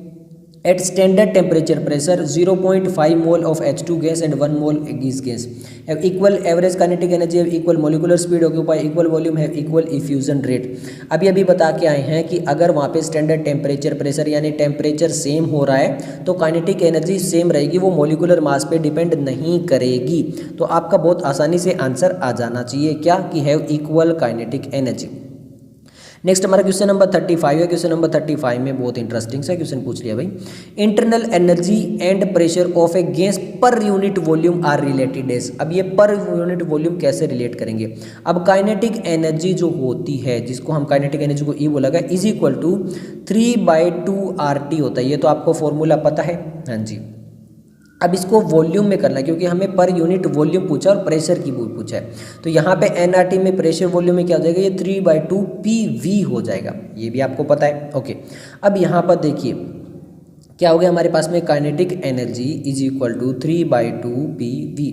हमें क्या पूछा है, internal energy and pressure of a gas per unit volume. अब internal energy and gas per unit, अब इसको क्या करेंगे, यहाँ पे पर यूनिट अगर यहाँ पे ले आएंगे V, क्लियर है, और ये हो जाएगा 2/3। अब ये काइनेटिक एनर्जी अपॉन में वॉल्यूम है, यही तो पूछा है, पर unit volume internal energy and pressure of a unit पर रिलेटेड वॉल्यूम कैसे लें, तो ये हमारा हो जाएगा E, क्लियर है। तो ये हमारा क्या हो गया, P is equal to 2/3E हो गया। तो ऐसा देख लेते हैं, P is equal to 2/3E हो गया, तो आंसर आ जाएगा ऑप्शन ए। नेक्स्ट हम क्वेश्चन नंबर 36 देख लेते हैं। क्वेश्चन नंबर 36 में बोला गया है, a closed flask contain water in all it's 3 state solid liquid vapour eight 0 degree in this situation the average kinetic energy water molecule. तो हमें बताना है कि इसकी average kinetic energy water molecule में तीनों है स्टेट में, सॉलिड में भी, लिक्विड में, वेपर में। Greatest in all the 3, greatest in vapour state, greatest in liquid या फिर ग्रेटेस्ट इन। तो हाईएस्ट काइनेटिक एनर्जी किसके अंदर होती है, गैस स्टेट के अंदर होती है, और गैसेस में क्या होता है, वेपर स्टेट। इसमें सबसे हाईएस्ट काइनेटिक एनर्जी मिलेगी वो हमें वाटर मॉलिक्यूल की। तो आंसर आ जाएगा ऑप्शन बी, बहुत ही आसान सा था। ओके, नेक्स्ट हम क्वेश्चन नंबर जो वो 37 देख लेते हैं। क्वेश्चन नंबर 37 हमारे सामने है, which is not true in case of an ideal gas. एक आइडियल गैस है तो उसके अकॉर्डिंग कौन सी चीज़ करेक्ट नहीं है, इनकरेक्ट बताना है। It can not be converted into a liquid, जिन्हें अगर आइडियल गैस है तो उसको लिक्विड में कन्वर्ट कर सकते हैं। There is no interaction between the molecule, वहाँ पर अगर देखिए बोला गया कि there is no interaction between the molecule, ये हो सकता है। All molecule of a gas move with the same speed, अब ये नहीं हो सकता है। क्यों नहीं हो सकता है? क्योंकि देखिए हर एक मॉलिक्यूल अगर वो कोलिजन करेगा कहीं ना कहीं तो उसकी स्पीड चेंज होगी। हर एक मॉलिक्यूल की बोला गया all molecule has the same speed, ऐसा नहीं होता है। हर एक मॉलिक्यूल की सेम स्पीड रही है कोई ज़रूरी नहीं है, अगर आइडियल गैस है तब भी। At a given temperature P V is proportional to the amount of the gas, बिल्कुल सही है। तो हमारा आंसर आ जाएगा ऑप्शन सी। नेक्स्ट हमारा टॉपिक है behaviour of real gases, deviation from ideal gas behaviour. हमें आइडियल गैस बिहेवियर से वो कैसे चेंज हो जाता है। क्वेश्चन नंबर 38 है, नीट 2019 में क्वेश्चन पूछा गया। ए गैस है 350 केल्विन, टेम्परेचर है 15 बार, प्रेशर है, molar volume 20% smaller than ideal gas.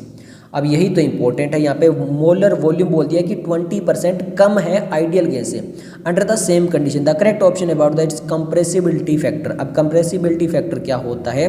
वो होता है volume of real gas upon में वॉल्यूम ऑफ आइडियल गैस।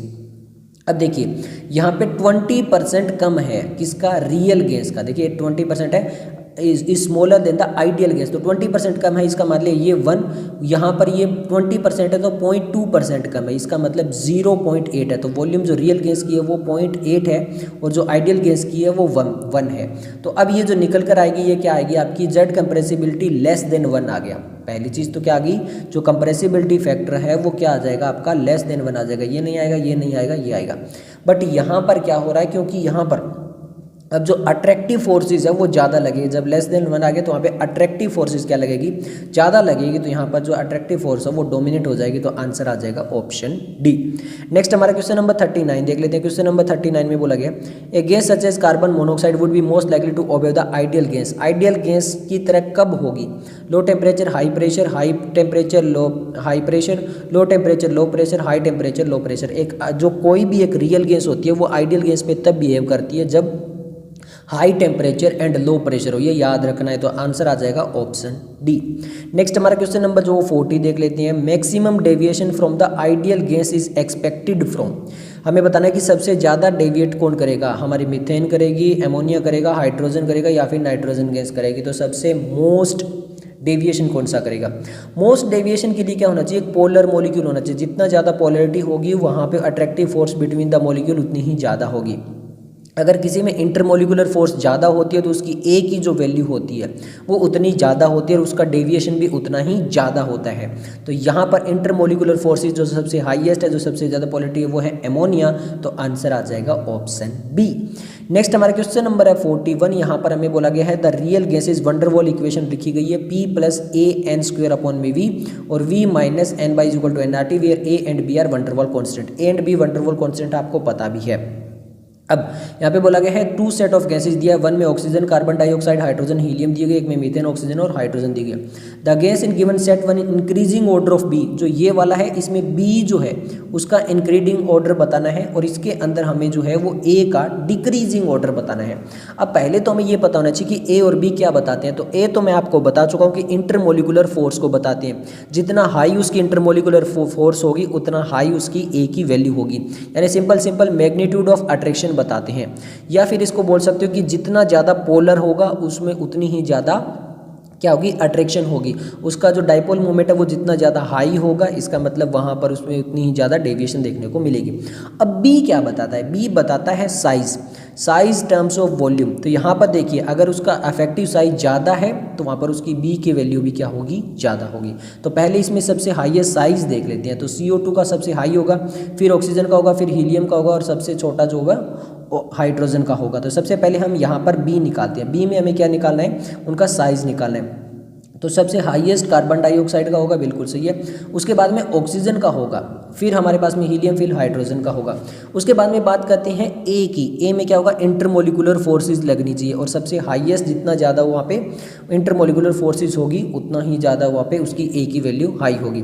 तो यहाँ पे सबसे पहले मीथेन आएगा, फिर ऑक्सीजन आएगा एंड देन हाइड्रोजन आएगा। तो हमारा आंसर यहाँ से निकल कर जो आएगा वो आएगा ऑप्शन सी। नेक्स्ट हमारा क्वेश्चन नंबर 42 देख लेते हैं। Van der Waals real gas act as ideal gas at which condition. अभी बता चुके हैं हाई टेम्परेचर लो प्रेशर पे जो होती है वो क्या होती है, एक रियल गैस आइडियल गैस की तरह बिहेव करती है। नेक्स्ट हम क्वेश्चन नंबर 43 देख लेते हैं। क्वेश्चन नंबर 43 में बोला गया है one is a deviation more in the behaviour of a gas from ideal gas P is equal to NRT at high temperature low pressure at low temperature high pressure at high temperature low pressure at low temperature. कह रहा है ideal gas. अब देखिए कोई भी ideal gas है वो अगर भी उसका बिहेवियर छोड़ती जाएगी। अब कोई भी जो गैस थी वो आइडियल कब होती है, जब उसका हाई टेम्परेचर और लो प्रेशर हो। पर हमें आइडियल गैस को उसको और ज़्यादा डेविएट करना, उसको और ज़्यादा रियल बनाना है, तो उसका जो बिहेवियर था उसका उल्टा कर देते हैं, मतलब लो टेम्परेचर और हाई प्रेशर कर देते हैं। तो इस टाइप से क्या होगा, अगर लो टेम्परेचर हाई प्रेशर करेंगे तो उसका ज़्यादा डेविएशन होगा। अगर हम हाई टेम्परेचर लो प्रेशर करते हैं तो वो आइडियल बनती जाती है, बट आइडियल को नहीं बताना है, हमें रियल बनाना है, तो उसका उल्टा कर देंगे, ऑपोजिट कर देंगे। नेक्स्ट हमारा क्वेश्चन नंबर 44 है। यहाँ पे बोला गया है a gas is said to behave like an ideal when the relation is constant. What do you expect a real gas behave like an ideal gas? When the temperature is low, when both the temperature and pressure are low, when both the temperature and pressure are high, या फिर when the temperature is high and pressure is low. तो ideal की तरह कब करती है, जब temperature high और प्रेशर लो हो। तो आंसर आ जाएगा ऑप्शन डी। नेक्स्ट हमारा क्वेश्चन नंबर जो 45 है, क्वेश्चन नंबर 45 में बोला गया है इन वंडरवॉल इक्वेशन जो अभी हमने देखे आते हैं best non ideal the term account for the intermolecular forces. Intermolecular forces में बता दिया था, जो ए होता है वो इंटरमोलिकुलर फोर्सेज बताता है, बी साइज बताता है। तो इंटरमोलिकुलर वाला ये जो होगा वो हमारा ये वाला हो जाएगा। तो आंसर आ जाएगा ऑप्शन सी। क्लियर है। नेक्स्ट टॉपिक है लिक्विफिकेशन ऑफ गैसेस, और यहाँ से क्वेश्चन नंबर 46 नीट 2018 में आया है। Given van der Waals constant for ammonia, hydrogen, oxygen and carbon dioxide are respectively 4.17, 0.244, 1.36 and 3.59। Which one of the following gases is most easily liquefied. अब देखिए van der Waals constant दिया गया है, तो ये वो वाला दिया गया है जहाँ पे इंटरमोलिकुलर फोर्सेस हाई है, यानी ए जो है वो वंडरवॉल कांस्टेंट ये दिया गया है। तो यहाँ पर ए की वैल्यू, यहाँ पर अगर हम बात करें अमोनिया की तो वो सबसे ज़्यादा है, हाइड्रोजन की बात करें तो वो सबसे कम है, फिर उसके बाद में ऑक्सीजन की है, और सेकेंड नंबर पर जो है वो कार्बन डाइऑक्साइड की है। क्लियर है। तो पूछा गया कि कौन सी सबसे ज़्यादा लिक्विफाइड होगी, तो सिंपल है, जिसका इंटरमोलिकुलर फोर्सेस जितना ज़्यादा हाई होगा उसकी लिक्विफिकेशन उतनी ज़्यादा इजीली हो जाएगी। तो सबसे हाईएस्ट जो मोस्ट इजीली लिक्विफाइड हो जाएगी वो एमोनिया होगी, क्योंकि इसका वॉल्यूम जो वो हाई है। तो एमोनिया सबसे पहले होगी, उसके बाद में कार्बन डाइऑक्साइड होगी, उसके बाद में ऑक्सीजन, सबसे लास्ट में हाइड्रोजन। तो आंसर आ जाएगा ऑप्शन ए। नेक्स्ट हमारा क्वेश्चन नंबर 47 है N ideal gas obeying kinetic theory of gases can not be liquefied because. एक आइडियल गैस है जो काइनेटिक थ्योरी ऑफ गैसेस को ओबे करती है, बट वो लिक्विफाइड नहीं हो सकती है। क्यों? It's solidified before becoming a liquid, force acting between its molecule are negligible, its critical temperature is about 0 degree Celsius, या फिर its molecule are relatively smaller in size। तो एक्चुअल में क्या है, जो आइडियल गैस है वहाँ पर मॉलिक्यूल काफ़ी दूर दूर है, तो वहाँ पे जो फोर्स लगती है उनके बीच में वो काफ़ी नेग्लिजिबल है, इस वजह से वो इजीली लिक्विफाइड नहीं हो पाती। तो आंसर आ जाएगा ऑप्शन बी। नेक्स्ट हम क्वेश्चन नंबर जो है वो 48 देख लेते हैं। क्वेश्चन नंबर 48 है हमारा लिक्विड स्टेट से। यहाँ पे AIPMT 2011 से क्वेश्चन पूछा गया था beans are cooked earlier in the pressure cooker because. पहले जो है वो बीन्स को अर्लियर जो है वो प्रेशर कुकर के अंदर जो है वो कुक किया जाता था। क्यों? Boiling point increase with increase pressure, boiling point decrease with increase pressure, या फिर extra pressure of pressure cooker soften the beans, या फिर internal energy is not lost while cooking in the pressure cooker. देखिए internal energy तो lost होगी चाहे वो किसी में कुक करे।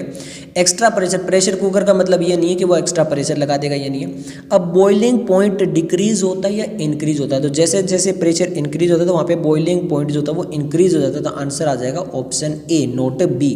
डिक्रीज नहीं होता है, इंक्रीज होता है। तो आंसर आ जाएगा ऑप्शन ए।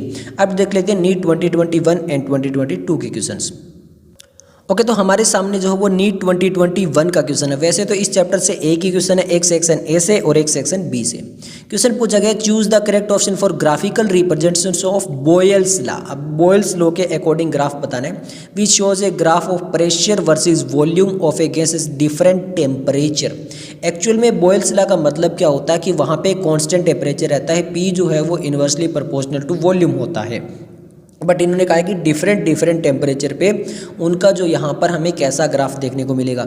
ऑप्शन दिया गया क्या ऐसा ग्राफ देखने को मिलेगा, या फिर हमें इस टाइप से देखने को मिलेगा, सेकंड है, ये थर्ड है, या फिर हमारे पास में इस टाइप से देखने को मिलेगा, ये फोर्थ ग्राफ है। तो सबसे पहले देखिए बोल्स लॉ के अंदर ये जो सेकंड वाला या तो इस टाइप से या फिर इस टाइप से मिलेगा। अब इस सेकंड वाले में और इसमें क्या डिफरेंस है देखिए टेम्परेचर का। यहाँ पे देखिए पहले लो टेम्परेचर, फिर उसके बाद में हाई, फिर उसके बाद में हाई। और अगर हम सेकंड वाला ग्राफ देखेंगे तो यहाँ पर देखिए पहले हाई है, फिर लो हो रहा है, फिर लो हो रहा है। अभी इसका मतलब यहाँ पे देखिए आपको अगर थोड़े बहुत ग्राफ याद है तो होता तो इसी टाइप से है, बट यहाँ पर एक छोटा सा जो कन्फ्यूज़न है वो यही है कि टेम्परेचर वाला किस टाइप से कैसे होगा, उसी में हमारी कन्फ्यूज़न दूर करनी है। अब देखिए according to Boyle's law P inversely proportional to volume होता है, बट जैसे जैसे टेम्परेचर पे आता है तो पी का जो प्रोडक्ट होता है इसको हम लैम्डा एक कांस्टेंट दे देते हैं, यानी यहाँ पर जो पी वी का क्या होना चाहिए, एक प्रोडक्ट होना चाहिए। अब देखिए जैसे जैसे टेम्परेचर इंक्रीज हो रहा है, यानी यहाँ पे डिफरेंट डिफरेंट टेम्परेचर है, तो अगर यहाँ पे टेम्परेचर इंक्रीज हो रहा है तो वहाँ पर क्या होगी, गैस जो होगी वो एक्सपेंड होगी। अगर टेम्परेचर इंक्रीज होगा तो गैस एक्सपेंड होगी, इसका मतलब वॉल्यूम जो है वो गैस की इंक्रीज करेगी। तो सबसे पहले उसकी वॉल्यूम जो वाला पोर्शन है वो होना क्या चाहिए, टेम्परेचर के साथ में इंक्रीज होना चाहिए, पहला पॉइंट है। इसीलिए अगर वो इंक्रीज होगा तो टोटल ओवरऑल जो प्रोडक्ट है, अगर ये वॉल्यूम अगर हम P V is equal to constant ले रहे हैं, अगर ये इंक्रीज हो रहा है तो इसका ओवरऑल प्रोडक्ट भी क्या होगा, इंक्रीज होगा। तो इसकी वजह से यहाँ पे जो कर्व है वो ऊपर की तरफ चलता रहेगा, यानी उसके नीचे वाला जो एरिया है वो बढ़ता रहेगा, पहले इतना फिर इतना फिर इतना टेम्परेचर के अकॉर्डिंग में। तो कम टेम्परेचर में कम एरिया, फिर सेकेंड एरिया, फिर थर्ड एरिया, तो इस टाइप से आएगा, ना कि इस टाइप से। यहाँ पर क्या हो रहा है, जो टेम्परेचर के साथ में क्या हो रहा है, वॉल्यूम कम हो रही है, तो ये गलत हो जाएगा। और यहाँ पर जो वॉल्यूम बढ़ रही है तो ये बिल्कुल सही हो जाएगा। तो हमारा आंसर आ जाएगा ऑप्शन फर्स्ट। ये चीज़ क्लियर हो चुकी होगी। ओके, अब हम चलते हैं सेकंड क्वेश्चन में। सेकंड क्वेश्चन में पूछा गया choose the correct option for the total pressure in an atmosphere in a mixture of 4 gram of oxygen 2 gram of hydrogen confined in total volume of 1 liter at 0 degree Celsius. अब ये सब कुछ हमें दे दिया गया है, टेम्परेचर दे दिया है 273 डिग्री, आर दे दिया, तो P V is equal to N R T. हमें टोटल क्या निकालना है, प्रेशर निकालना है। देखिए ऑप्शन होता है टोटल प्रेशर। अब टोटल प्रेशर निकालना है तो यहाँ पे एन क्या होता है, मोल। मोल हमें दोनों के लेने पड़ेंगे, यहाँ पे हाइड्रोजन का भी लेना पड़ेगा और ऑक्सीजन का भी लेना पड़ेगा, फिर हम उनको टोटल कर देंगे। तो सबसे पहले हम मोल निकाल लेते हैं, किसका, ऑक्सीजन का। तो मोल कैसे निकालते हैं, टोटल जो गिवन वेट है अपॉन में मोलिकुलर मास, यही होता है। तो यहाँ पे जो मास दिया हुआ है वो कितना दिया हुआ है हमें 4, और टोटल ऑक्सीजन का कितना होता है 32, तो ये हो गया 1/8। यार इसको पॉइंट में लिखेंगे तो 0.125 हो गया, क्लियर है। अब हाइड्रोजन का निकाल लेते हैं, तो एफ ऑफ हाइड्रोजन का क्या होगा, हमें दिया हुआ है वेट कितना 2 ग्राम, और इसका मोलिकुलर मास भी कितना होता है 2, तो ये हो गया 1। तो इन दोनों को ऐड कर लेंगे तो ये हमारे पास में आएगा 1.125, ये तो हमारे पास में आ गया मोल, क्लियर है। आर की वैल्यू दी हुई है यहाँ पर, फिर टेम्परेचर हमें दे दिया गया है 273। अब वॉल्यूम देखिए 1 लीटर दे दिया गया, वॉल्यूम हमारी कितनी आ जाएगी 1 लीटर, तो ये टोटल प्रेशर आ जाएगा। इसको मल्टीप्लाई जब करेंगे तो यहाँ पे कैलकुलेशन का बहुत अच्छे से ध्यान रखना है। देखिए 2.5 25, 2.6 26, और 2.5 और 2.6, तो यहाँ पे मल्टीप्लीकेशन जो भी हम कर रहे हैं यहाँ पे पूरी कैलकुलेशन को बहुत अच्छे से जब करना है तो हमारा आंसर निकल के आएगा 21.18, क्लियर है। ओके, हम बात करते हैं नेक्स्ट। ये हमारा जो क्वेश्चन है वो है नीट 2022 का। अब क्वेश्चन बोला गया which one is not A correct mathematical equation for Dalton law of partial pressure. Dalton law of partial pressure तो अकॉर्डिंग क्या नहीं है, देखिए P जो है वो टोटल प्रेशर बोला गया, यहाँ पे P बोला गया P1 plus P2 plus P3, यानी अलग अलग गैसेस का जो प्रेशर है उसको करके और टोटल प्रेशर निकाल दिया गया। फिर सेकंड में बोला गया कि N1 अपॉन में RT over V, N2 RT over V, N3 RT over V, वही PV is equal to NRT वाली है, यहाँ पर अलग अलग के मोल ले लिए गए हैं, तो मोल ले लिए गए तो यहाँ पे इसी टाइप से होगा। थर्ड है P1 is equal to X1 P1, यहाँ पे P1 बोला गया कि पार्शियल प्रेशर ऑफ गैस है, और यहाँ पे बोला गया X जो वो mole fraction of earth gas in a gaseous mixture है, क्लियर है। अब यहाँ पर फोर्थ वाले में बोला गया P1 is equal to X P naught है, अब यहाँ पर सिंपल P है, यहाँ पे P नोट है, वेयर X1 जो वो mole fraction of gases mixture ये था। P नोट क्या है, pressure of first gas in pure state. अब यहाँ पर यही तो डिफरेंस है, पार्शियल प्रेशर ऑफ गैस बोला गया यहाँ पे, और यहाँ पे बोला गया कि pressure of first gas in pure state. तो एक्चुअल में जो इसका फार्मूला होता है वो कौन सा होता है, प्योर स्टेट वाला होता है। हमसे पूछा है नोट करेक्ट, नोट करेक्ट कौन सी है, नोट करेक्ट ये वाला है जहाँ पे बोला गया कि partial pressure of first gas, ये पार्शियल प्रेशर नहीं है, यहाँ पर जो है वो pressure of first gas in pure state का है। तो इस टाइप से इनिशियल प्रेशर जो पार्शियल प्रेशर वो निकालते हैं। तो ये चीज़ आपको क्लियर हो चुकी है कि ये हमारा अकॉर्डिंग टू नहीं आएगा। ओके अब हम देखते हैं लास्ट क्वेश्चन। लास्ट क्वेश्चन में हमसे क्या बोला गया, ए 10 लीटर फ्लास्क है, 64 ग्राम ऑफ ऑक्सीजन है और यहाँ पे assume the pressure inside the flask, तो वही लगेगा PV is equal to nRT लगेगा। पहले N निकाल लेते हैं, N कैसे निकलेंगे, ऑक्सीजन है ना O2, तो 64 हमारा टोटल ग्राम दिया हुआ है, O2 का कितना होता है मोलिकुलर मास 32, तो ये कितना हो गया 2 मोल, हमारे 2 निकल कर आ गया। तो PV is equal to nRT निकालना क्या देख लेते हैं, द प्रेशर निकालना, तो P is equal to nRT over V। N कितना है हमारा 2 है, R हमारे पास में दिया है 0.0831। बहुत अच्छे से कैलकुलेशन करनी है क्योंकि ऑप्शन देखिए 4.9 है, 498 पॉइंट है, 49.8 है, तो बहुत अच्छे से कैलकुलेशन करनी पड़ेगी।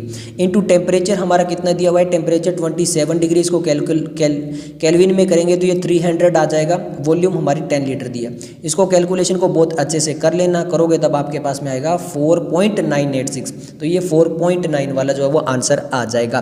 तो ये सब कुछ था इस चैप्टर के लिए। अगर आपको वीडियो पसंद आए तो लाइक कीजिए, दोस्तों के साथ शेयर कीजिए। मिलते हैं जल्दी नेक्स्ट वीडियो के साथ, तब तक के लिए धन्यवाद।